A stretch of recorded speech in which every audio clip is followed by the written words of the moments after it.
Laut KKP untuk menyampaikan perkembangan pembangunan kisah Ekotendau ini sebagai transformasi tata kelola pergaraman nasional menuju swasembada garam 2027. Waktu dan tempat kami persilakan. Baik, terima kasih. Assalamualaikum warahmatullahi wabarakatuh.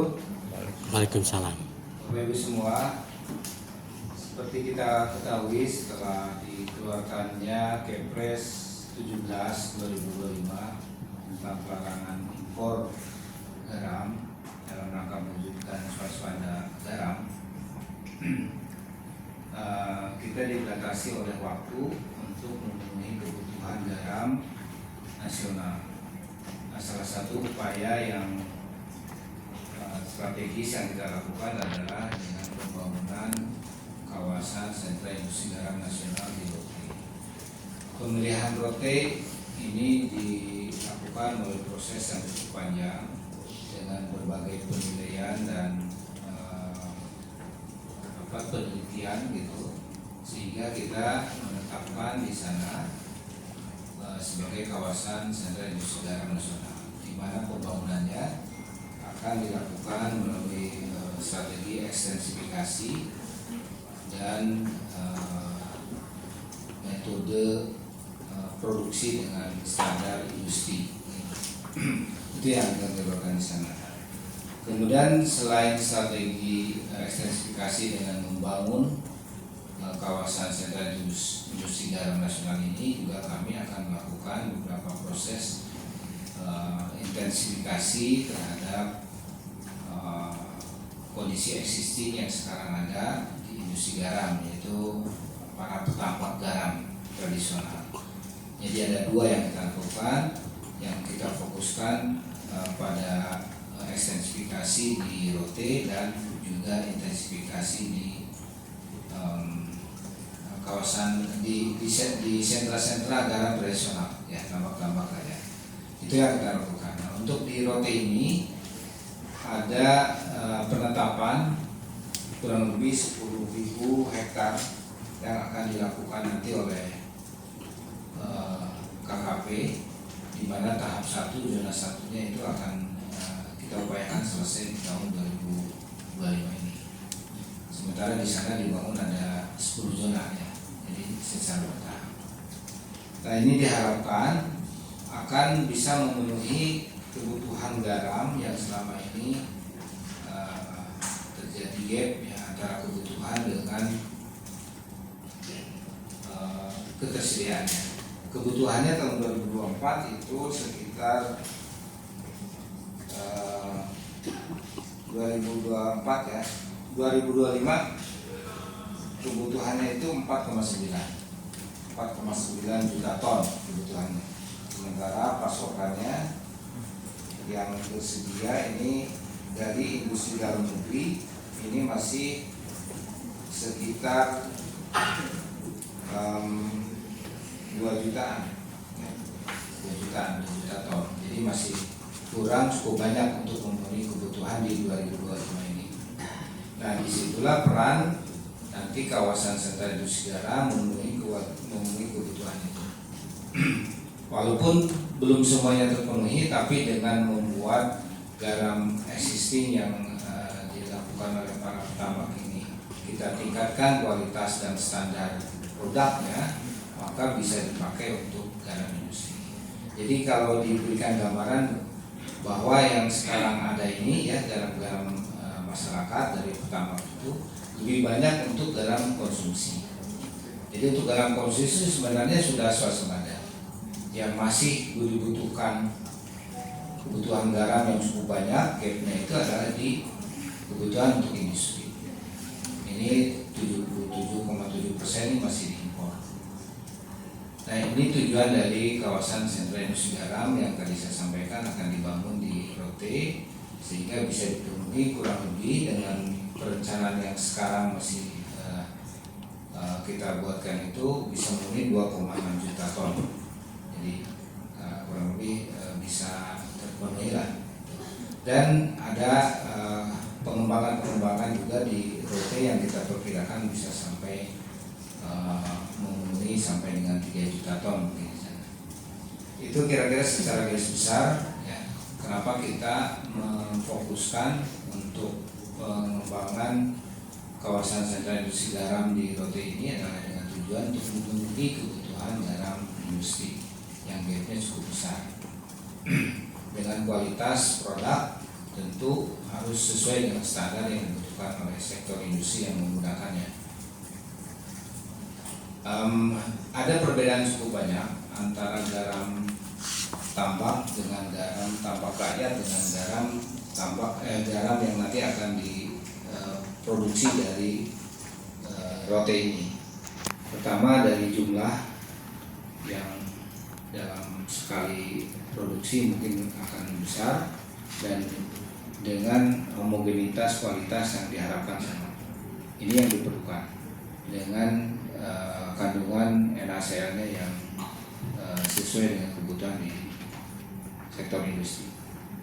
Nanti secara detail Bu Direktur akan menyampaikan bagaimana garam di Rote ini akan direncanakan dan dibuat. Setelah itu Pak Aris juga akan menyampaikan tentang proses lahan dan sebagainya yang kita persiapkan. Targetnya 2027 itu sudah swasembada garam sesuai dengan Perpres 17 ya.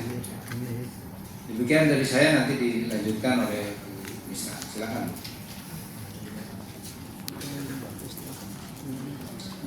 Baik, terima kasih kepada Pak Koswara. Selanjutnya kami persilakan Ibu Frista selaku Direktur Sumber Daya Kelautan KKP yang akan memaparkan potensi penyerapan tenaga kerja dan upaya meningkatkan taraf hidup masyarakat pesisir, Ibu ya. Waktu dan tempat kami persilakan. Terima kasih, Mbak. Assalamualaikum warahmatullahi wabarakatuh. Selamat pagi rekan-rekan media, Bapak Ibu semuanya, Pak Dirjen, Pak Dirut PT Garam, Pak Aris. Mungkin saya tidak terlalu banyak nanti Mbak ya, saya hanya mendetailkan apa yang disampaikan oleh Pak Dirjen. Kenapa kita memilih Rotendao sebagai lokasi kawasan sentra industri garam nasional, kemudian apa yang akan kita lakukan di sana. Jadi Bapak Ibu, dasar kami melakukan membuat kawasan sentra industri garam nasional itu adalah berdasarkan dari Perpres 17 tahun 2025 yang sudah disampaikan Pak Dirjen tadi. Jadi memang di dalam Perpres tersebut kita punya kewajiban untuk melakukan swasembada garam, terutama untuk garam aneka pangan, garam industri aneka pangan dan farmasi serta industri yang lainnya itu di tahun 2025 ini. Sedangkan untuk yang CAP kita akan mencapai swasembada garam di tahun 2027. Nah, dalam rangka mencapai swasembada garam hingga tahun 2027 tersebut, maka kita perlu melakukan berbagai upaya-upaya untuk meningkatkan produksi dan kualitas garam sehingga garam kita bisa memenuhi standar atau kebutuhan yang dibutuhkan oleh konsumsi dan industri. Jadi itu dasarnya kenapa Bapak Ibu rekan-rekan media, kemudian kita melakukan upaya-upaya, tadi Pak Dirjen menyampaikan kita akan melakukan ekstensifikasi, kita melakukan intensifikasi. Jadi intinya adalah untuk menuju swasembada garam di tahun 2027. Nah, yang kita lakukan tadi ada ekstensifikasi, kemudian intensifikasi, kemudian juga kita akan menerapkan teknologi-teknologi yang tepat guna sehingga bisa meningkatkan kualitas dan produksi. Jadi untuk itulah kemudian kita mencoba mencari formula yang tepat ini. Bagaimana sih supaya tujuan swasembada garam kita ini bisa tercapai di tahun 2027. Nah, kemudian kalau kita lihat memang tadi sudah disampaikan Pak Dirjen, jadi memang kebutuhan garam itu untuk sampai di tahun 2027 itu diprediksi adalah sekitar 5,1 juta ton. Sementara produksi garam kita saat ini mungkin baru di sekitar angka 3 jutaan ton, sehingga masih ada gap yang cukup besar yang harus kita kejar supaya swasembada garam tersebut baik untuk kebutuhan konsumsi dan industri itu tercapai. Nah, ini kita juga bisa melihat di tren selama ini bahwa memang untuk kebutuhan garam tertentu, terutama untuk industri aneka pangan, farmasi, CAP, ternyata kita memang selama ini masih melakukan impor. Nah, ini bisa kita lihat di tahun 2024 kemarin kita itu mengimpor hampir sekitar 2,6 juta ton, baik itu untuk kebutuhan industri aneka pangan, CAP maupun farmasi. Nah, dengan adanya Perpres 17 tahun 2025 ini, untuk yang industri aneka pangan dan farmasi itu tidak akan dilakukan lagi impor kecuali dalam keadaan tertentu. Artinya memang benar-benar dipastikan stok yang tersedia di dalam negeri itu tidak terpenuhi. Sementara untuk CAP kita masih dimungkinkan untuk melakukan importasi sampai dengan 2027 yang kita prediksi sekitar 1,7 juta. Nah Bapak Ibu rekan-rekan media, jadi kemudian kita mencoba mencari, tadi saya bilang, formula model apa yang sebetulnya paling tepat supaya tadi bisa mendongkrak produksi dan kualitas tadi.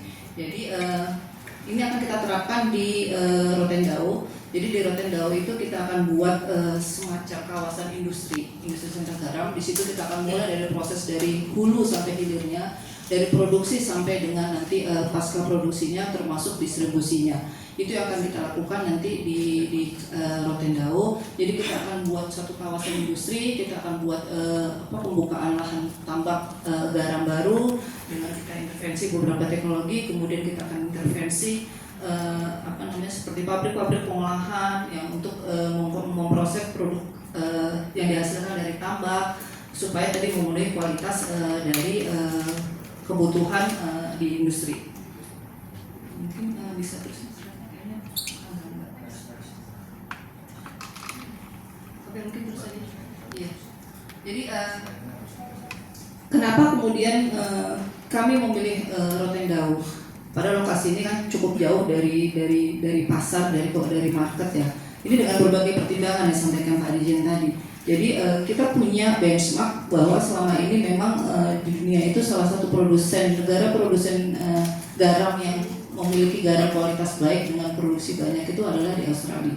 Kemudian kita belajar kenapa di Australia bisa menghasilkan garam dengan kualitas dan produksi seperti itu. Kita lihat dari sisi iklimnya, kemudian kita lihat dari sisi luas lahannya, kemudian kita lihat dari sisi metode produksinya dia seperti apa, metode distribusinya seperti apa. Ternyata kenapa Australia itu bisa menghasilkan garam dengan produk yang banyak dan kualitas yang bagus itu karena mereka itu mempunyai iklim yang mendukung. Jumlah hari panas bulan panasnya mereka itu sekitar 9 bulan. Kemudian mereka juga menggunakan kayak semacam danau atau tampungan air sebagai sumber air sehingga bahan baku garam itu terjamin kualitasnya. Maksudnya air laut yang sebagai bahan baku garam itu terjamin kualitasnya. Kemudian mereka juga melakukan itu di satu hamparan yang luas, seluas 10.000 hektar. Nah, ini yang di sana itu sehingga bisa menghasilkan produksi garam itu dengan produktivitas sekitar 314 ton per hektar dengan kualitas yang sangat baik, artinya sudah memenuhi standar untuk kebutuhan industri pangan maupun farmasi. Nah, kemudian dari benchmark itu kami ini keliling nih ke Indonesia mencari lokasi-lokasi yang pas. Nah, ketemulah Rote. Kenapa kita pilih Rote? Pertama, Rote itu dia memiliki iklim yang karena lokasinya memang berdekatan dengan Australia, dia memiliki iklim yang serupa dengan Australia. Jumlah hari panasnya walaupun tidak sebanyak Australia tapi mendekati lah sekitar 6-7 bulan. Kemudian juga di sana karena mungkin aktivitas belum banyak, kualitas air lautnya juga masih bagus. Dan ternyata di Rotendao ini kami menemukan suatu area itu dengan luas hamparan yang luas sekitar 10.000 sampai 13.000 yang ini status lahannya itu nanti mungkin Pak Aris bisa menjelaskan lebih detail ya. Ini status lahannya ini adalah tanah milik negara. Karena selama ini status lahan itu menjadi hal krusial rekan-rekan media. Kenapa? Karena kalau status lahan ini tidak clear di awal, sementara kita mengembangkan kawasan industri itu nanti bisa jadi ada permasalahan di belakang hari. Nah, kriteria-kriteria inilah yang kemudian membuat kami memutuskan Rote itu sebagai contoh modeling pengembangan kawasan industri seta garam. Di situ kita bisa lihat Bapak Ibu nanti mungkin kita bisa lihat bagaimana iklim di sana, jumlah hari panasnya itu sekitar 6-7 bulan. Kemudian juga kami melakukan penelitian kualitas airnya di sana dan kita sudah mendapatkan hasil yang ternyata memang cukup mendukung lah untuk produksi garam.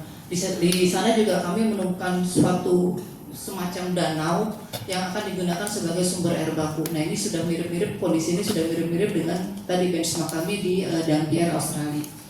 Nah, kami berharapnya sih dengan kemiripan tersebut maka produksi garam ini nanti juga bisa menyerupai yang dihasilkan di Australia. Nah ini nanti kita akan mengembangkan luas kawasan 10.000 sampai 13.000 hektar, dan ini tentunya tidak akan dilakukan sendiri oleh pemerintah. Karena apa? Pemerintah itu kan mungkin keterbatasan anggaran, dan dalam lahan yang 10 hingga 13.000 hektar nanti kami akan mengundang para investor. Jadi dalam satu kawasan tersebut, kawasan industri garam tersebut, kita akan bagi menjadi 10 klaster, di mana kami akan coba, maksudnya kami tahap awal ini akan mengembangkan zona 1. Nah, berikutnya nanti zona 2, 3 hingga 10 itu akan dikembangkan oleh siapapun yang berminat investor untuk bekerja sama dengan pemerintah untuk mengembangkan kawasan tersebut. Kemudian, bagaimana dengan kalau kami sudah mengembangkan kawasan tersebut sebagai kawasan industri, terus kemudian memproduksi, terus selanjutnya adalah pertanyaannya bagaimana mengelolanya kalau kawasan tersebut sudah menjadi kawasan industri. Nah ini kebetulan di sini ada Pak Dirut PT Garam, jadi nanti pemerintah akan bekerja sama dengan PT Garam untuk melakukan pengelolaan terhadap kawasan tersebut. Jadi nanti PT Garam yang akan melakukan pengelolaan, kemudian bekerja sama dengan pemerintah daerah dan melibatkan masyarakat ya Pak Mose ya. Tadi kan Mbak kan hanya terlibatan tenaga kerja. Nah memang kami prediksi sekitar 26.000 itu berasal dari tenaga mulai nanti pekerja tambaknya sampai dengan proses hilirisasi produknya. Jadi kita tidak bicara hanya di tambaknya saja, tapi ini kan kita kembangkan sebagai kawasan industri yang menghasilkan garam dengan kualitas yang memang sudah ready to use lah untuk digunakan di industri, sehingga nanti sektor industri yang akan terlibat dalam proyek ini pun juga pasti akan sangat banyak. Tidak hanya di garamnya saja, nanti ada menjadi garam turunan, kemudian juga garam ini nanti diolah menjadi untuk bahan baku industri. Nah itu kita pertimbangkan sebagai keterlibatan tenaga kerja yang akan mendukung model pengembangan kawasan industri tersebut ini. Nah, dari kawasan ini nanti kita mempunyai target itu akan memproduksi garam itu minimal 200 ton per hektar per sekali siklus. Nah, dengan luasan yang 10.000 hektar tadi, harapan kami sih gap yang tadi sekitar 2 juta ton tadi itu bisa terpenuhi dari satu kawasan ini, sambil nanti kami kan juga mengembangkan intensifikasi di kawasan-kawasan lain yang juga nanti bisa membantu untuk mensupport atau menyuplai kekurangan garam secara nasional. Nah ini yang nanti di sana akan kita kembangkan dalam skala industri. Mungkin kita akan menggunakan teknologi-teknologi yang cukup inilah. Kami masih sekarang ini sedang mungkin PT Garam juga melakukan riset dan development Pak ya terkait teknologi. Kami juga sedang mengkaji teknologi baik dari Swiss, dari Spanyol, dari mana-mana untuk kita nanti coba kembangkan di kawasan sentra garam industri ini. Jadi nanti juga kedepannya itu karena ini nanti tidak dilakukan hanya pemerintah, tapi juga kami mengundang investor. Nah ini juga nanti harapannya kawasan tersebut tuh benar-benar menjadi suatu kawasan industri yang terpadu, mulai dari hulu sampai hilirnya, mulai dari produksi garamnya sampai dengan nanti bagaimana garam ini diolah, kemudian bagaimana garam ini didistribusikan ke market-market yang tidak hanya pasti tidak di Pulau Rote, tapi justru di seluruh Indonesia. Nah, mungkin kira-kira begitu ya. Pak Aris mungkin nanti bisa menambahkan dari sisi dukungan pemerintah terhadap ketersediaan lahan, karena ini akan dikembangkan sebagai kawasan industri. Nah, demikian Bapak Ibu, terima kasih. Assalamualaikum warahmatullahi wabarakatuh. Baik, terima kasih kepada Ibu Friska atas paparannya. Selanjutnya kami persilakan Bapak Ahmad Aris selaku Direktur Pesisir dan Pulau-Pulau Kecil KKP terkait rencana zonasi dan pemanfaatan lahan pesisir ya Pak untuk kawasan sentra garam nasional. Waktu dan tempat kami persilakan. Baik Bapak Ibu, Assalamualaikum warahmatullahi wabarakatuh. Waalaikumsalam. Selamat pagi dan salam sejahtera bagi kita semua. Terkait dengan pemilihan Pulau Rotendao sebagai lokasi pengembangan garam industri nasional, ini merupakan suatu pilihan yang tepat. Kenapa hal ini kami sampaikan merupakan pilihan yang tepat? Karena Pulau Rote ini merupakan pulau kecil terluar, dan ini diatur di dalam Perpres 75 tahun 2005 tentang pengelolaan pulau-pulau kecil terluar. Kenapa Perpres 75 tahun 2005 ini terbit? Itu dulu gara-gara simpanan digital hilang tahun 2004, sehingga terbitlah Perpres 75 2005 tentang pengelolaan pulau-pulau terluar, di mana Pulau Rote merupakan salah satu pulau terluar di Indonesia dari 111 pulau kecil terluar. Selanjutnya, di dalam peraturan pemerintah nomor 62 tahun 2010 tentang pemanfaatan pulau-pulau terluar, pemerintah memiliki peranan besar ya bersama-sama pemerintah daerah, karena ini adalah merupakan beranda terluar negara kita, dan ini berbatasan langsung dengan Australia, sangat dekat sekali. Di mana di dalam pengelolaan pulau terluar itu ada 3 tujuan utama. Yang pertama, pertahanan dan keamanan atau kedaulatan. Yang kedua, pengembangan ekonomi masyarakat. Jadi ekonomi yang dikembangkan harus berbasis masyarakat. Dengan dikembangkannya sebagai lokasi sentra garam nasional yang menyerap nanti tenaga kerja ya di garam kurang lebih 26.000, itu sebenarnya dalam rangka mewujudkan tujuan Perpres 78 tahun 2005 tentang pengelolaan pulau kecil terluar. Yang ketiga, tujuan pengelolaan pulau kecil terluar itu adalah pelestarian lingkungan. Oleh karena itu, Pulau Rote ini luasnya 19.887 hektar. Yang dikembangkan sebagai garam nanti itu hanya sekitar 10%. Ya, itu hanya sekitar 10.000 sampai 30.000. Artinya hanya 10% dari luasan pulau. Kenapa ini penting dilakukan? Untuk menjaga kelestarian dan keberlanjutan pulau-pulau terluar. Karena memang pulau-pulau terluar ini harus dikelola secara berkelanjutan. Ya. Jadi 3 tujuan di Perpres itu harus kita capai di dalam pengelolaan pulau terluar kita di Pulau Rote. Tadi telah disampaikan secara teknis juga Pulau Rote ini sangat sesuai untuk dikembangkan garam, karena dia memang lokasinya berdekatan dengan Australia. Kita tahu bahwa Australia adalah hampir itu penghasil garam terbesar dunia. Jadi artinya air lautnya sama. Yang kedua, di situ lokasinya relatif datar. Kemudian ada teluk yang bisa menjadi air tua garam. Jadi kita diberi karunia oleh Allah Subhanahu wa taala bahwa dengan adanya teluk itu bomenya itu udah tinggi gitu. Jadi evaporasinya sudah membantu gitu untuk proses garam sampai datar. Yang ketiga, KKP juga memang memiliki ya tusi berdasarkan Permen KP nomor 2 tahun 2025. KKP memiliki tusi ya untuk mengolah lahan atau tanah di pulau-pulau kecil.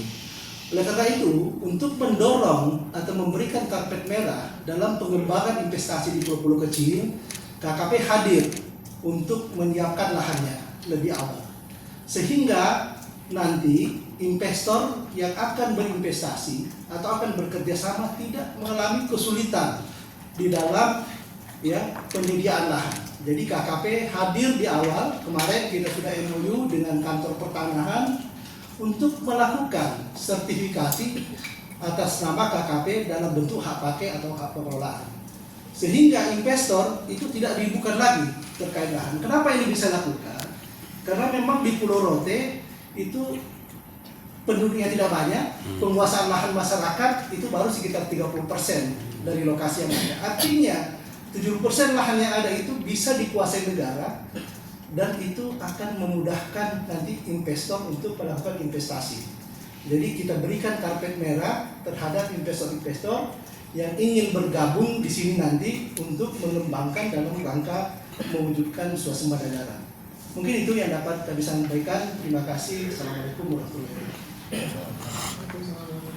Terima kasih Pak Aris. Beralih ke narasumber berikutnya Sobat Dari, kami silakan kepada Bapak Abraham Moses selaku Direktur Utama PT Garam untuk menyampaikan komitmen dan kerjasama antara PT Garam dan KKP untuk pembangunan sentra garam nasional modern dan sesuai standar industri. Waktu dan tempat kami persilakan. Terima kasih. Assalamualaikum warahmatullahi wabarakatuh. Selamat pagi dan salam sejahtera untuk kita semua. Jadi terima kasih atas waktunya, kesempatan, dan kita sudah sama-sama mendengarkan apa yang disampaikan oleh Pak Dirjen dan Bu Direktur dan Pak Direktur, bahwa kalau bicara tentang garam yang BUMN yang salah satu punya tugas adalah kami dari PT Garam. Mungkin Bapak Ibu semua sudah mendengar tentang dulu PN Garam, bahwa PN Garam ini bicara garam di Indonesia udah cukup lama. Tetapi orang pasti bilang ya garam begitu-begitu aja dari dulu. Nah, kenapa tidak melakukan pengembangan, tidak melakukan terobosan dan lain-lain? Nah, ini satu kesempatan dengan terbitnya Perpres 17 tahun 2025. Kalau kita bicara tentang garam, PT Garam itu sebenarnya punya lahan yang sudah ada di Madura. Kurang lebih ada 5.000 hektar yang tersebar dari Kalianget, dari Sumeneb sampai ke Bangkalan, Sampang. Dan kita punya pabrik pengolahan yang ada di Gresik, di Segoromadu, di Manyar. Dengan terbitnya Perpres ini tentunya membuat satu hal yang baru bagi industri garam di Indonesia. Lah, kita tentunya sebagai mitra strategis dari KKP yang notabene dengan senang hati terus bekerja sama dengan Kementerian Kelautan Perikanan ini diberikan kesempatan untuk melakukan program-program yang kita sebut intensifikasi. Salah satunya adalah bagaimana kita memodernisasi lahan garam kita yang ada di Madura. Kalau kita bicara proses penggaraman yang kemarin secara konvensional, tentunya kita akan merubah bagaimana pola kita melakukan produksi garam dengan inovasi yang baru, dengan teknologi yang baru yang akan kita terapkan. Yang tentunya tujuannya adalah untuk menghasilkan garam dengan kualitas yang lebih baik. Kemudian tentunya melakukan efisiensi, otomatis menaikkan harga jual garam akan lebih kompetitif. Poin-poin ini yang akan kita terapkan sejalan dengan keluarnya Perpres 17 tahun 2025. Selain itu tentunya ada satu tugas kami, yaitu bagaimana kita melakukan pembinaan terhadap petambak garam, melakukan pembelian sebagai offtake dari hasil petani petambak garam, tentu melalui mekanisme pola-pola koperasi yang akan diterapkan.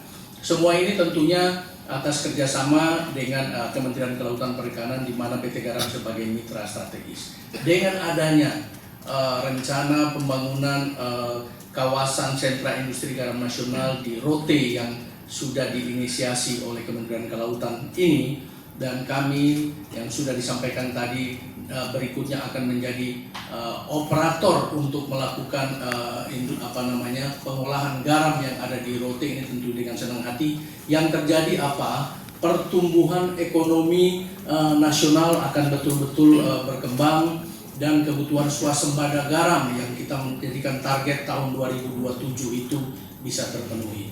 Di mana tadi sudah disampaikan bahwa akan ada investor yang masuk. Bukan itu saja, petambak-petambak garam juga akan hidup.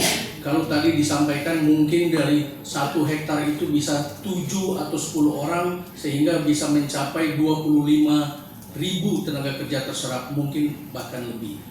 Sebab belajar dari pengalaman kita di Madura pun, kalau kita panen itu 1 hektar kurang lebih 7 sampai 10 orang. Sehingga kalau 5.000 bisa hampir 50.000 orang yang terlibat. Jadi ini pertumbuhan ekonomi kerakyatan sangat terpengaruh dengan adanya industri garam ini. Apalagi ke depan nanti di Pulau Rote ini akan dibangun sentra garam, tentunya akan lebih berkembang lagi, ya. Dan kita sangat yakin tujuan kemandirian swasembada garam di tahun 2027 ini bisa kita penuhi. Mungkin dari saya cukup sekian. Terima kasih. Baik, terima kasih Bapak Mose atas paparannya. Selanjutnya kami akan membuka sesi tanya jawab. Silakan bagi teman-teman media yang ada di media center maupun join melalui Zoom atau live streaming jika ingin bertanya.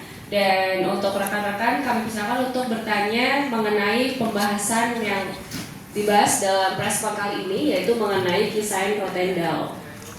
Beberapa pertanyaan untuk Pak Dirjen, juga Pak Dirut dan Pak Direktur ya. Pak Dirut ya. Ini menarik ya, karena 2027 ditargetkan bisa swasta, cuma kan waktunya sekarang tersisa kurang dari 2 tahun ya. Jadi tidak terlalu lama lah kalau hitungan waktu.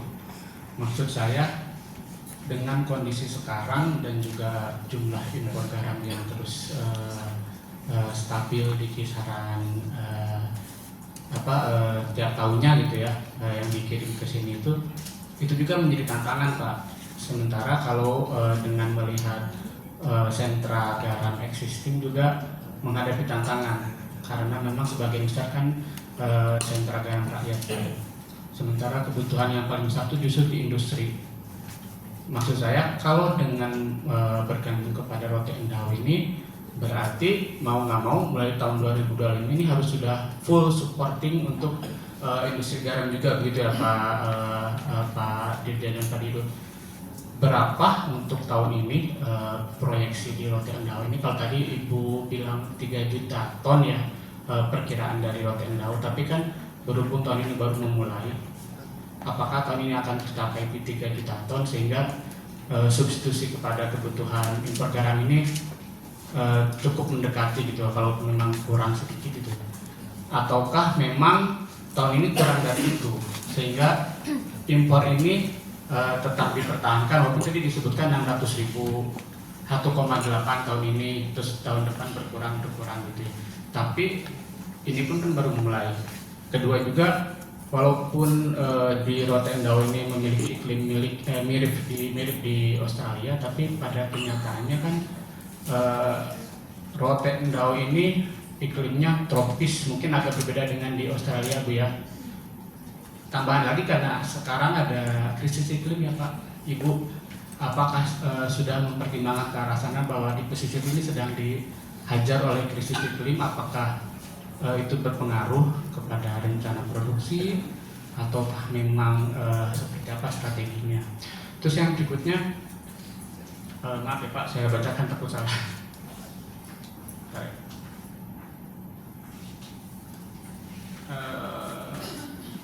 Ada teknologi yang sudah digunakan, saya lupa ya, mungkin Pak Dirut paham, ada di Cilegon kalau nggak salah atau Serang itu Pak, yang sudah digunakan teknologi ini besar, bisa masif untuk produksinya gitu.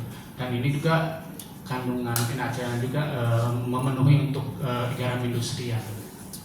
Apakah memang tidak ada rencana jangka panjang untuk memaksimalkan, maksud saya menambah jumlah lokasi itu untuk produksi, karena bagaimanapun lagi-lagi tantangan di Indonesia kan cuaca Pak, walaupun mungkin metodenya sudah bagus, tapi ketika menghadapi cuaca agak susah dihindari gitu. Sementara kalau menggunakan teknologi udah pasti fix jumlahnya sedemikian saja, walaupun mungkin saya nggak tahu biayanya apakah semahal itu Pak Dirut ya, atau seperti apa. Yang terakhir mungkin saya pernah wawancara riset BRIN ya Pak Bu, bahwa sebenarnya Indonesia ini punya potensi, kalau katakan 2027 ingin mencapai swasembada. Kalau 2027 ingin swasembada, beliau menyebutkan bahwasanya ada potensi dari air buangan limbah PLTU. Mungkin Bapak Ibu sudah paham itu. Apakah sudah masuk dalam eskalasi rencana atau bagaimana? Karena di Pulau Jawa saja kurang lebih 1,8 juta proyek potensinya itu. Mohon penjelasannya, terima kasih. Baik, terima kasih. Selanjutnya kami buka kembali. Selamat pagi Bapak Ibu, perkenalkan saya Angela dari Bisnis Indonesia. Bapak Ibu izin memperdalam kembali, kan sebagai tahap awal untuk zona 1 itu akan dikembangkan oleh pemerintah, sedangkan untuk zona 2-10 ditawarkan kepada investor. Sebetulnya bisa dijelaskan Bapak Ibu berapa sebetulnya nilai yang dibutuhkan gitu untuk mengembangkan satu zona sendiri, itu berapa dana yang dibutuhkan? Kemudian dari pemerintah apakah ada stimulus atau insentif khusus begitu untuk menarik minat investor agar bisa berinvestasi di zona 2-10 selain penyediaan lahan tadi begitu. Kemudian Bapak izin untuk Pak Abraham, mungkin bisa disampaikan Pak update dari uji kualitas 240.000 ton garam kemarin Pak sudah sejauh mana? Apakah dapat memenuhi standar kualitas food grade atau seperti apa ya Pak? Terima kasih. Baik, terima kasih. Kami buka satu kali lagi.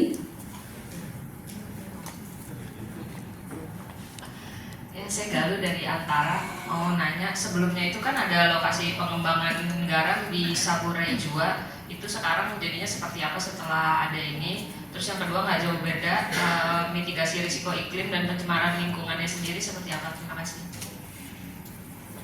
Baik, terima kasih. Selanjutnya kami persilakan untuk persilakan. Baik, terima kasih. Jadi tadi sempat menyinggung yang tentunya yang terkait dengan kami di PT Garam bagaimana tentang penerapan teknologi. Tadi saya sudah jelaskan bahwa suka tidak suka mau tidak mau kita udah harus menuju ke arah situ.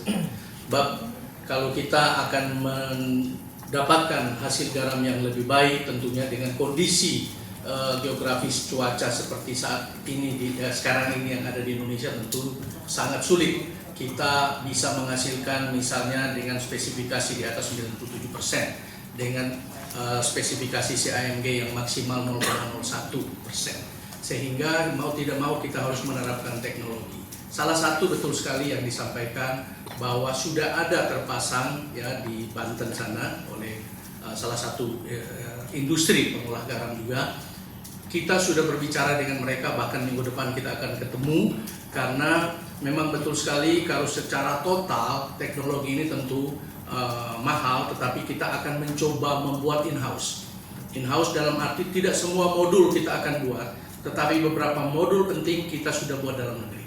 Ini tentu satu nilai tambah buat kami untuk melakukan transfer of teknologi dengan teknologi yang sudah terpasang. Dalam waktu dekat pun kita akan ke China maupun ke Eropa untuk berkunjung ke beberapa pabrikan yang terkait dengan industri mesin garam ini untuk kita bisa terapkan di Indonesia. Sekali lagi, tentunya ada parts in-house yang bisa kita kembangkan sendiri. Jadi dengan kondisi yang tadi itu yang sudah disampaikan, memang untuk menuju kualitas garam yang lebih baik dengan kondisi cuaca di Indonesia ini, tentunya kita harus bicara teknologi. Tadi sempat disinggung PLTU memang sudah menjadi pernah kita melakukan survei, tetapi kalau kita bicara skala industri itu tidak terlalu besar. Tetapi apapun hasil dari sisa di PLTU itu menjadi poin untuk menambah jumlah untuk menuju swasembada. Tetapi kalau kita masuk ke skala industri, rasanya sisa dari proses-proses yang terjadi di PLTU itu tidak masuk ke dalam skala industri. Begitu juga tadi yang sempat ditanyakan mungkin berkaitan dengan Ibu Direktur Bu Prista terkait dengan jumlah garam yang ada itu. Baik, mungkin Bu Prista ataupun Pak Kus ingin menambahkan? Dulu ya. Oke, terima kasih. Ada beberapa hal mungkin nanti yang akan saya jawab. Yang pertama ini tentang strategi pemenuhan swasembada garam. Memang tidak semua digantungkan terhadap rantai daun. Ya, lokasinya tidak semua ke sana. Tadi saya di awal disebutkan bahwa ada strategi intensifikasi dan ekstensifikasi untuk memenuhinya. Ekstensifikasi kita fokus di rote dengan membangun kawasan sentra industri garam. Nah, intensifikasi tetap juga dilakukan terhadap para petani tambak. Nanti tahun ini kita juga ada skema untuk membantu para petani garam ini supaya hasil produksinya bagus dan meningkat. Nah, ini tentu tadi ada asumsi. Kalau asumsi musim hujannya banyak gimana, musim keringnya sedikit nih karena ada perubahan cuaca. Nah, asumsi ini antisipasinya sudah ada di dalam Perpres bahwa pemenuhan garam nasional itu masih bisa dilakukan dengan impor pada kondisi tertentu. Nah, kondisi tertentu ini adalah apabila produksi dalam negeri tidak mencukupi. Jadi kita masih bisa melakukan impor. Jadi mitigasinya sudah dilakukan seperti itu. Nah, untuk intensifikasi ada 4 daerah yang 4 daerah yang akan kita lakukan ya. Pertama di Jawa Barat, kemudian Jawa Tengah, ada juga di Madura nanti bersama PT Garam.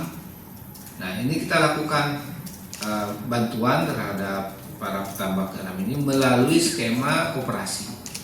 Nah, koperasi ini akan nanti kerjasama dengan para off-takernya, bisa dengan PT Garam, bisa langsung dengan para industriawan ya. Dunia industrinya, kita yang memfasilitasi antara koperasi dengan para industri, sehingga koperasi sudah punya kontrak pembelian garam.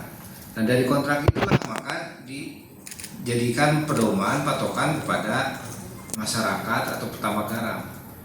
Anda harus membuat garam dengan skala seperti ini, itu sesuai dengan kontraknya, jumlahnya berapa, speknya berapa. Nah, untuk memenuhi ini Anda perlu apa? Perlu alat kah? Perlu pompa kah? Perlu apa? Itu nanti dibantu oleh koperasi. Uangnya yang kita siapkan dari koperasi. Nah, ini skemanya. Jadi skema ini mengintegrasikan dari hulu, dari proses para petambak sampai dengan konsumen akhirnya, para industri. Ini akan kita lakukan dengan melalui koperasi ini, maka nanti akan diharapkan diperoleh kesamaan atau homogenitas produk tiap tambak yang selama ini jadi persoalan.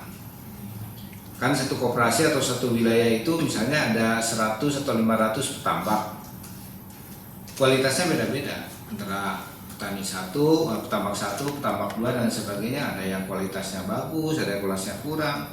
Itu nggak bisa masuk untuk industri. Nah, dengan skema ini diharapkan koperasi bisa menstandarkan kualitas dari petambak ini. Dan tentu lagi tadi asumsinya adalah bulan panasnya harus sesuai, harus cukup untuk menghasilkan garam. Sama di Rote juga di seluruh Indonesia, tentu ini sesuatu hal yang di luar kontrol kita tentang cuaca. Nggak bisa kita mengontrol cuaca. Itu adalah kondisi yang menyebabkan adanya pasal keadaan tertentu. Itu bisa dipakai kalau kita melihat produksi di nasional ini tidak bisa memenuhi kebutuhan garam karena sebab-sebab yang tadi. Nah, di luar cuaca kita upayakan semuanya bisa terpenuhi. Nah, berkaitan dengan timeline, bagaimana kalau misalnya 2025 ini belum terpenuhi produksi dari Rote karena baru dimulai. Ya, tentu dalam perencanaan kita juga 2025 nggak ada produksi di Rote. Mungkin baru selesai zona 1 yang kita bangun. Produksinya adalah 2026. Ya, kita semua upaya tidak bisa kayak membalikan tangan gitu ya. Pasti ada proses-proses dan ada asumsi atau ada skenario dan alternatif solusinya. Ini yang kita rancang, bagaimana kalau kondisi ini seperti ini, apa yang harus kita siapkan, kondisi ini seperti ini, apa yang harus kita siapkan. Itulah yang kita lakukan selama ini dalam melakukan perencanaan. Kemudian di Saburajua tadi ya, Saburajua nanti masuk pada proses intensifikasi. Kita akan bantu para petambak garam di sana untuk meningkatkan produksinya, dan juga kita saat ini melakukan kajian kelayakan untuk Saburajua apabila memungkinkan lahannya dikelola atau dikembangkan atau dibangun seperti kawasan di Rote. Kita akan buatkan kajiannya, kelayakannya. Jadi FS-nya kita buatkan tahun ini dan berencana tahun ini. Kalau layak di sana dibangun secara struktur tanahnya, baru kita akan investasi di tahap berikutnya. Karena berbeda antara lahan di Sabu dengan di Rote. Ya, beda jenis tanahnya dan kepemilikannya. Tanah ini menjadi sangat penting dalam memutuskan lokasi. Karena tanah di Rote di Sabu ini porus. Artinya karang gitu ya, karang kemudian berpasir sehingga tidak bisa menyimpan air.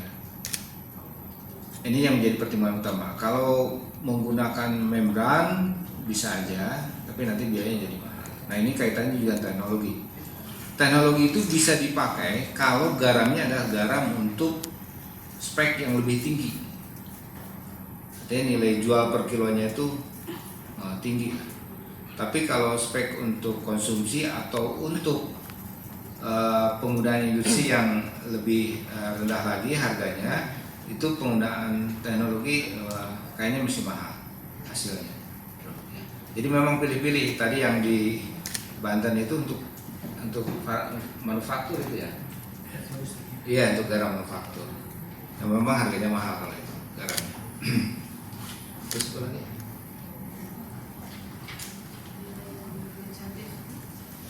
Investor sampai selesai, sampai dengan adanya fasilitas gudang, pabrik gitu, kita akan bangun melalui dana dari APBN. Nanti operatornya adalah PT Garam. Nah untuk zona yang lain itu nilai investasi akan berbeda-beda, tergantung dari pihak mana yang akan mengembangkan dan tujuannya untuk apa. Kalau dia tujuannya untuk industri yang memerlukan spek yang lebih tinggi, pasti akan ada peralatan atau mesin yang lebih mahal lagi teknologinya. Jadi kalau ditanya berapa biayanya, saya kira tergantung dari para investor ini akan masuk ke sektor mana pemenuhan industri garamnya. Yang menjadi standar itu lahan, pematangan lahan, infrastruktur, itu kita siapkan semua. Jadi para investor tinggal masuk saja ke sana.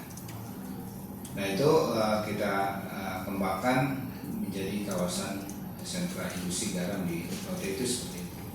Yang kita lakukan di Rote, pemerintah lakukan pertama itu adalah pengelolaan kawasan, penyediaan infrastruktur untuk distribusi jalan, dermaga kita siapkan.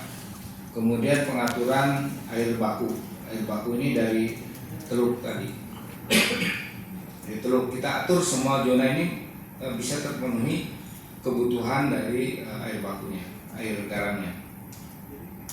Kemudian listrik, kemudian utilitas yang lain itu kita siapkan dari pengelola kawasan. Itu mungkin pertanyaannya. Sudah cukup ya?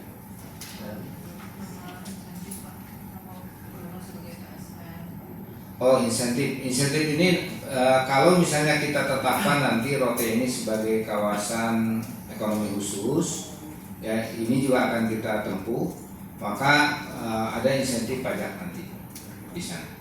Mudah-mudahan ini usulan ini bisa bisa diproses, dikabulkan. Kemudian, Baik, terima kasih Bapak. Selanjutnya ada satu pertanyaan yang mengenai update dari uji kualitas garam yang kemarin 240. Ya. Silakan Pak. Baik, itu pertanyaan dari Bisnis Indonesia ya, bahwa ada sekitar 240.000 ton yang stok PT Garam yang tahun 2023 atau sebelumnya. Sudah dilakukan uji kualitas masing-masing pengguna dan alhamdulillah garamnya itu laku. Sekarang tinggal kita punya stok 17.000 ton, berarti 223.000 ton udah habis.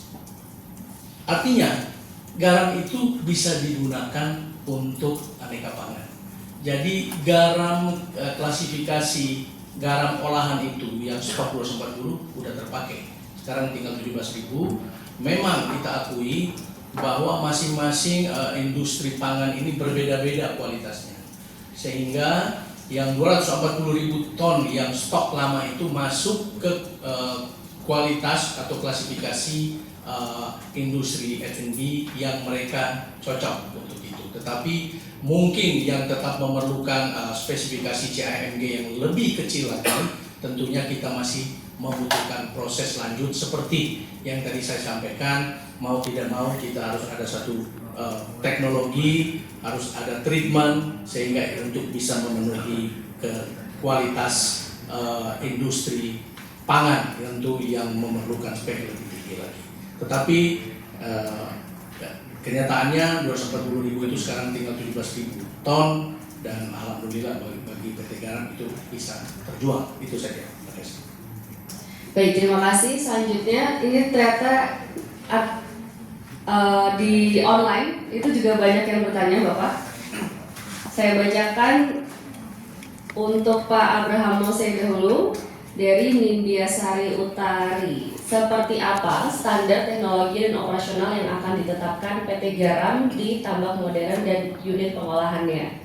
Kemudian, apakah PT Garam sudah menyiapkan skema kemitraan dengan masyarakat lokal dan UMKM dalam rantai pasok garam? Selanjutnya dari Lita Kristina Siregar untuk Pak Mose juga. Persyaratan lahan lokasi untuk pembuatan garam itu apa saja? Kemudian untuk Pak Kus dari Renata, adakah rencana diversifikasi produk garam seperti garam industri, garam farmasi, garam konsumsi dari kawasan Kisain ini? Baik, kami persilakan untuk Pak Mose terlebih dahulu. Baik, terima kasih dari Nindya-Sari Utari bahwa seperti apa program intensifikasi yang akan diterapkan oleh kami PT Garam di tambak garam untuk memodernisasi tambak yang ada di Madura misalnya. Jadi ini kita sudah melakukan kajian dan kita lagi mencari pendanaan untuk itu. Kita akan menggunakan yang kita sebut dengan teknologi MVR atau RO ya di tambak kita yang ada di Gresik Putih. Bahkan kemarin kita juga memfinalisasi program kita akan memasang mesin MVR kita di Gresik, di Manyar. Kenapa? Karena itu mendekati pabrik pengolahan garam kita. Jadi teknologi ini ada dua poin penting, apakah kita langsung menarik air laut atau air lautnya kita masukkan ke dalam tambak kita menjadi air tua tadi di bosen kita sehingga derajat baunya naik baru masuk ke mesin MVR itu sehingga proses penguapannya akan lebih cepat dan tentunya masih diperlukan backwashing sehingga bisa mendapatkan garam dengan kualitas yang bagus. Ini masuk ke dalam program kita dari tahun 2025 ini yang kita sebut program intensifikasi sejalan dengan program yang ada di Kementerian Kelautan. Begitu juga kan kita punya ladang garam yang di NTT di Dipolo. Ini kita akan kerjasamakan, juga kita akan lakukan modernisasi dengan menggunakan teknologi tadi. Makanya tadi yang sempat ditanyakan bahwa ada satu teknologi yang sudah ada di Banten itu dan ini akan kita kerjasama dengan mereka juga secara bicara sebagai para engineer untuk mengkaji bagaimana modul-modul itu kita bisa lakukan in-house dalam negeri atau kita mencari outsource keluar sebab ini satu hal baru dengan ditutup importasi ini maka kita terpacu untuk berbicara teknologi ini. Poin yang kedua, UMKM rantai pasok tadi sudah dijelaskan dengan pola-pola koperasi tadi ya. Tugas kita adalah tentunya melakukan pembinaan supaya kualitas garam yang dihasilkan oleh petani atau petambak garam ini tentunya baik, bisa masuk ke kualitas garam yang betul-betul diperlukan untuk industri pangan atau yang lain, sehingga tidak terjadi susut kalau dilakukan panen sebelum waktunya, sehingga akan terjadi susut akhirnya mengalami kerugian bagi industri. Ini poin-poin, tetapi pola UMKM maupun pola pembelian lewat koperasi ini memang sudah kita rencanakan untuk kita lakukan sebagai PT Garam sebagai OPT. Kemudian pertanyaan dari siapa tentang persyaratan lokasi untuk pembuatan.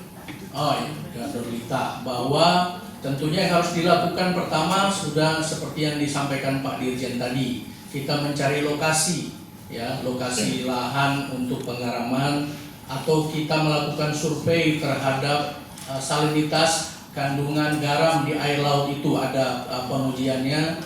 Rata-rata misalnya di Madura sana kita sekitar 2 atau 3 derajat itu kita membutuhkan waktu untuk menaikkan derajat baumenya apakah lewat tambak atau lewat mesin.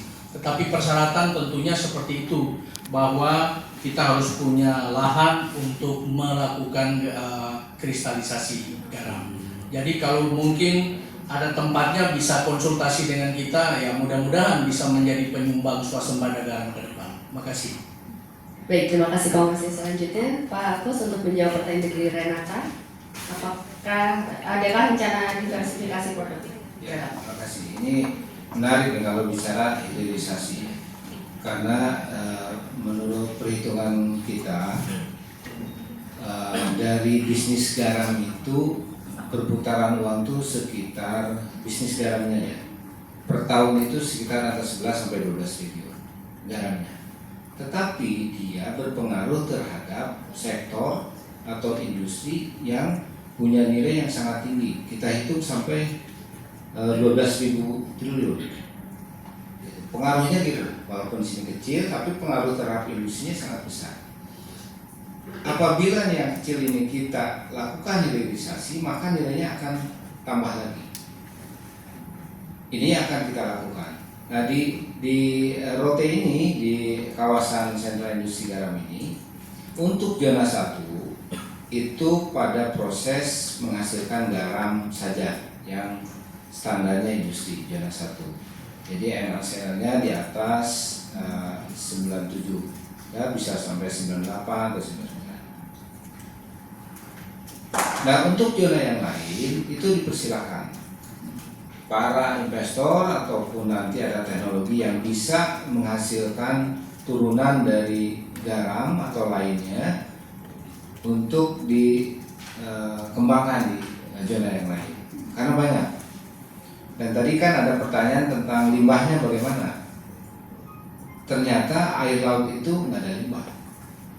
Semua proses air laut apabila dilakukan penambangan air laut itu semuanya kepake sampai terhadap hasil paling ujungnya itu kepake. Nah garam itu adalah pada posisi tadi BOME antara 25 ya, 23-25. Tapi ketika derajat salinitasnya makin tinggi, ini ada mineral lain yang bisa diambil. Ada mangannya, kemudian ada yang lainnya bisa diambil. Jadi sampai selesai ini bisa dipakai semua air laut itu, sehingga sampai dengan teknologi, dengan cara yang bisa dilakukan di kawasan ini tidak ada lagi limbah. Airnya menguap, ya, jadi udara, mineralnya diambil oleh kita. Bahkan pada kolam-kolam pertama itu ada sulfat yang bisa diambil, dan ternyata itu kepake juga. Memang harus banyak, harus luas itu. Ini ya tambaknya baru tuh mineralnya bisa keambil dengan baik. Jadi saya kira hilirisasi menjadi penting. Dari NaCl itu apakah Na-nya dipisah, Cl-nya dipisah, turunan dari Cl menjadi apa, Na jadi apa, itu banyak sekali penggunaannya. Dan ini akan meningkatkan nilai ekonomi dari pengelolaan air laut. Ya, jadi bukan hanya garam saja, mineral lainnya juga bisa dipakai. Nah ini pertambangan air laut, jadi harus ditambang. Ya kira-kira itu ya. Baik, terima kasih. Selanjutnya kami buka kembali untuk penanya offline yang ada di media center. Boleh disebutkan nama dan juga media serta pertanyaan ditujukan kepada siapa. Tahun 2027 nanti kita akan menuju swasembada.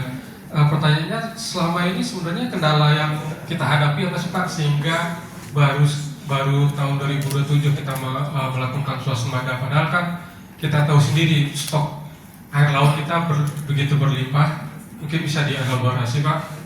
Yang kedua tentang tenaga kerja, tadi disebutkan 26.000 ya tenaga kerja. Kira-kira itu buat 10 zona atau satu zona yang akan segera beroperasi saja gitu. Nah mungkin bisa dijelaskan kira-kira nanti tenaga kerjanya dari lokal berapa persen dan dari luar berapa. Setelah itu yang ketiga mungkin bisa diinformasikan saat ini pembangunannya sejauh apa sih Pak? Apa baru pembebasan lahan atau sudah proses pembangunan infrastruktur yang lain? Terima kasih. Bagi siang, Bapak-bapak dan Ibu Andi dari Kata Data, ada beberapa pertanyaan. Yang pertama dulu nih Pak, selama ini kan kenapa wilayah timur nggak dipilih jadi pembuat garam itu karena jaraknya yang jauh dari pengguna industri. Sekarang udah dipilih nih, fix dipilih.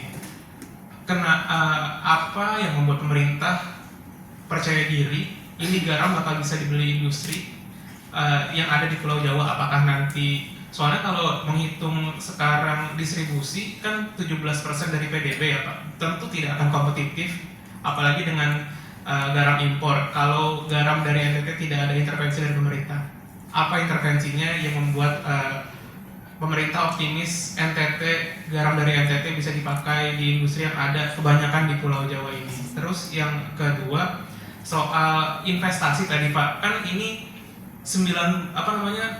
kebanyakan dari impor garam kita itu untuk CAP, chlor-alkali plant, yang dimana hampir 2 juta ton.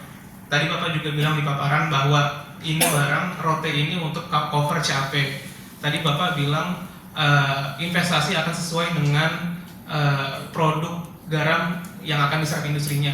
Asumsikan kalau ini dirotes semua untuk CAP, berapa sih Pak nilai investasi yang dibutuhkan agar 10 zona itu terbangun? Sama kalau boleh tahu yang zona pertama berapa ya Pak investasinya? Terus yang terakhir, yang soal farmasi nih Pak, kan farmasi itu 99% ya Pak. Kalau dari beberapa kajian yang saya baca, garam 99% itu mayoritas bisa dapatnya dari tambang, yang mana kotornya tuh sedikit banget, hampir nggak ada. Apa yang membuat pemerintah optimis garam yang nantinya masuk ke tubuh manusia ini bisa sebersih itu yang dihasilkan di rote? Terima kasih. Ya. Enggak, maksudnya yang pertama tadi kenapa baru sekarang ya? Ini sering jadi pertanyaan netizen. Indonesia dengan luas pantai yang terpanjang, kenapa tidak bisa produk garam?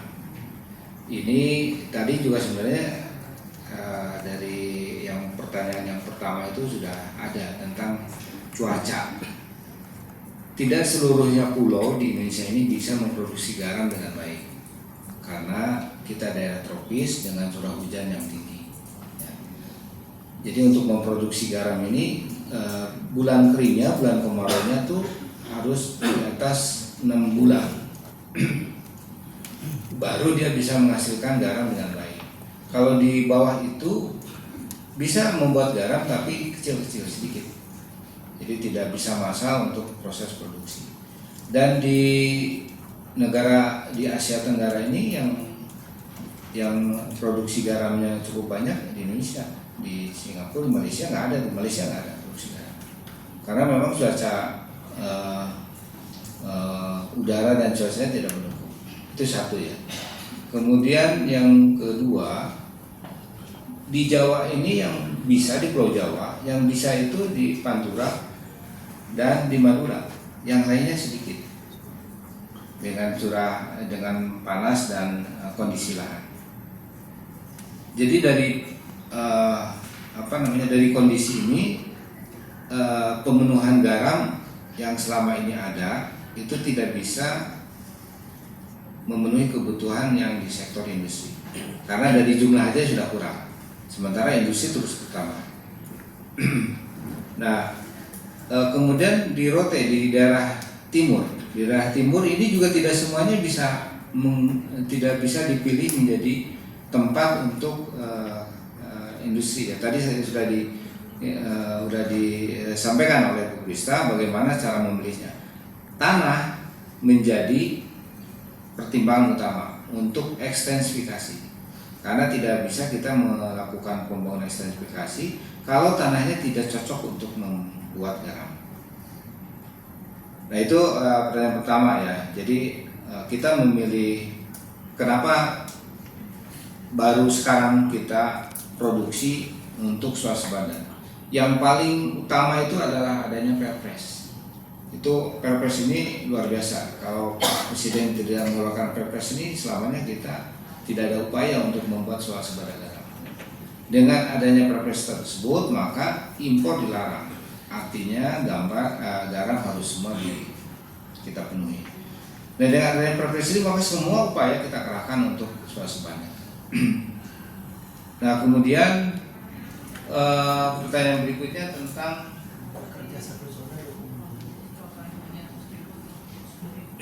untuk yang tahun ini.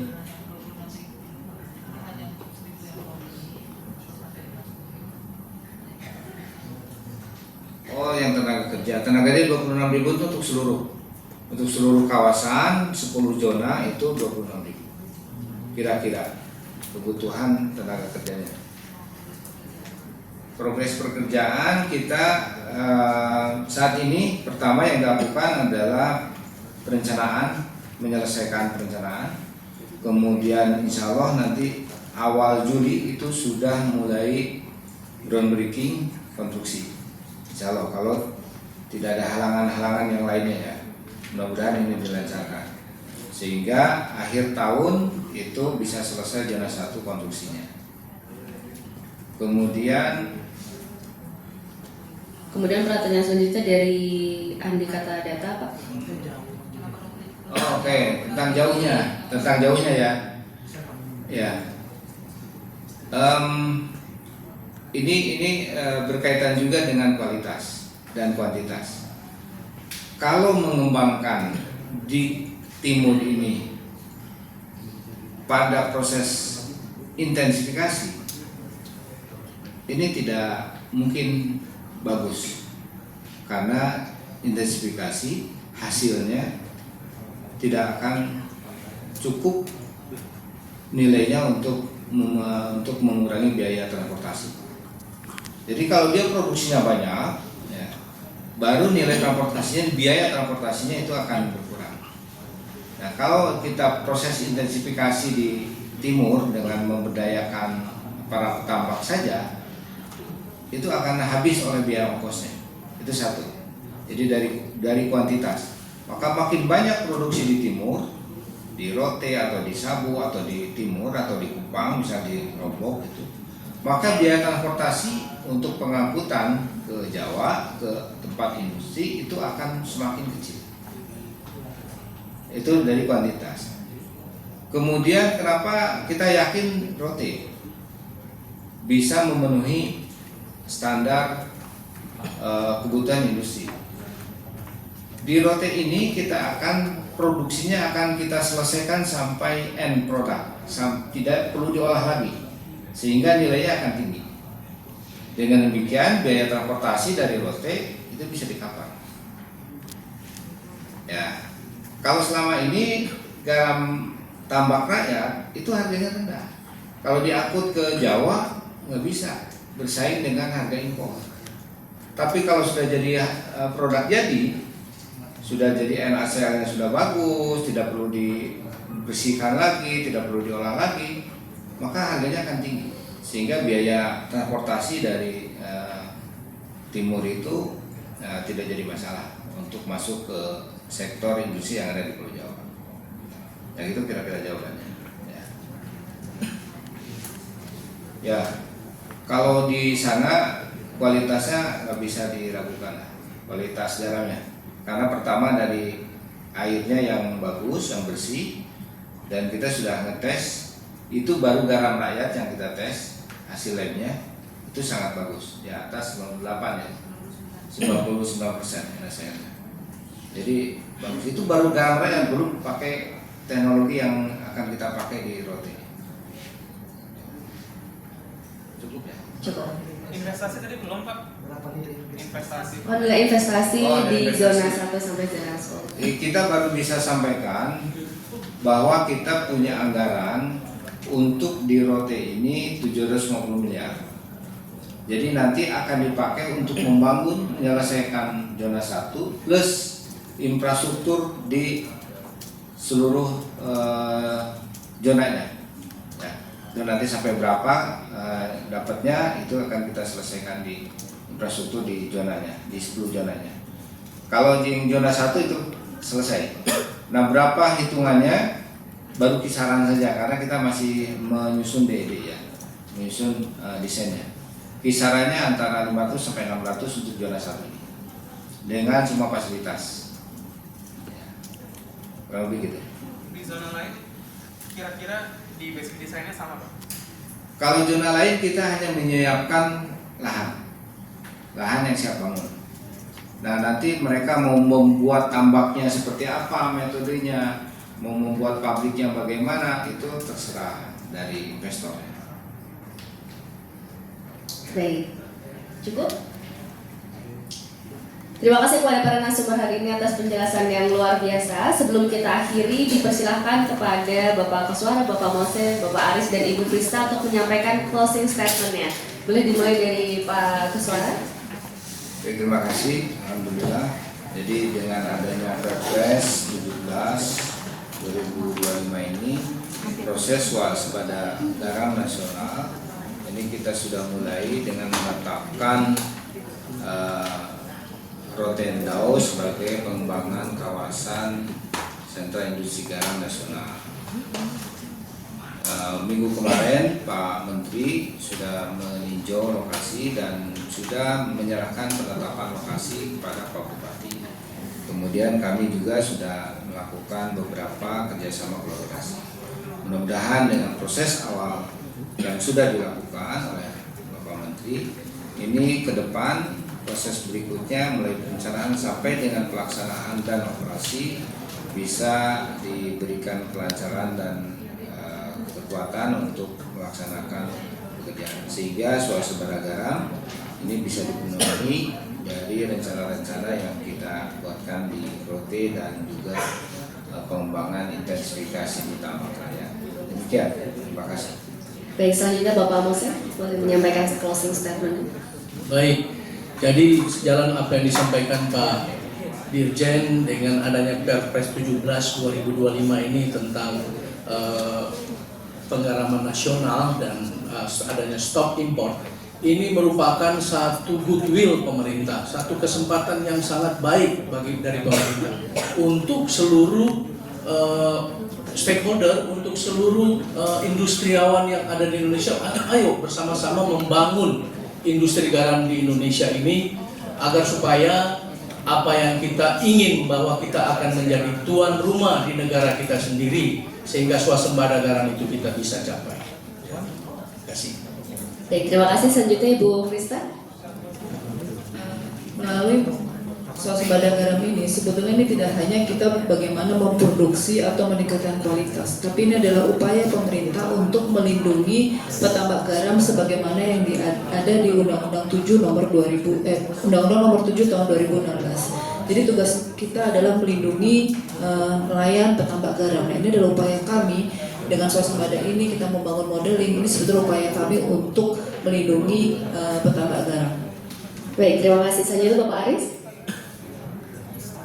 Baik, pemilihan Pulau Rote sebagai pulau terluar untuk lokasi pengembangan swasembada garam nasional adalah suatu pilihan tepat, karena pulau terluar ini adalah merupakan kewajiban pemerintah pusat untuk mendorong pembangunannya dari ketertinggalan, agar pulau terluar ini menjadi beranda depan pembangunan negara Republik Indonesia melalui pengembangan garam industri di Pulau Rote.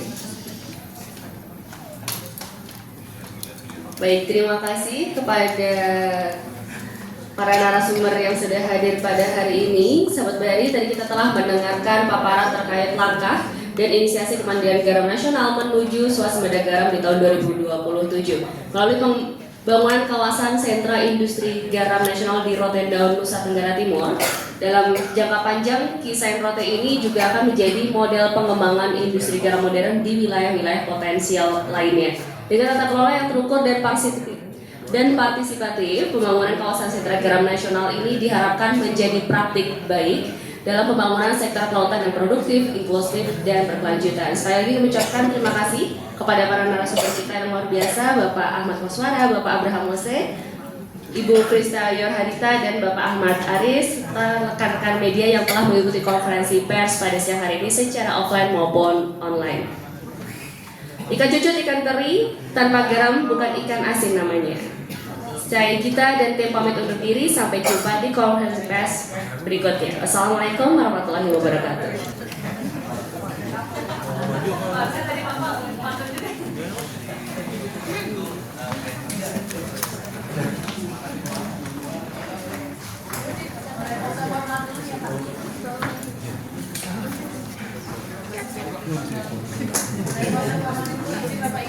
Geser kiri, Pak. Geser kiri, Pak. Siap-siap, Pak. Siap. Mohon izin Mbak, mulai tengah 1, 2.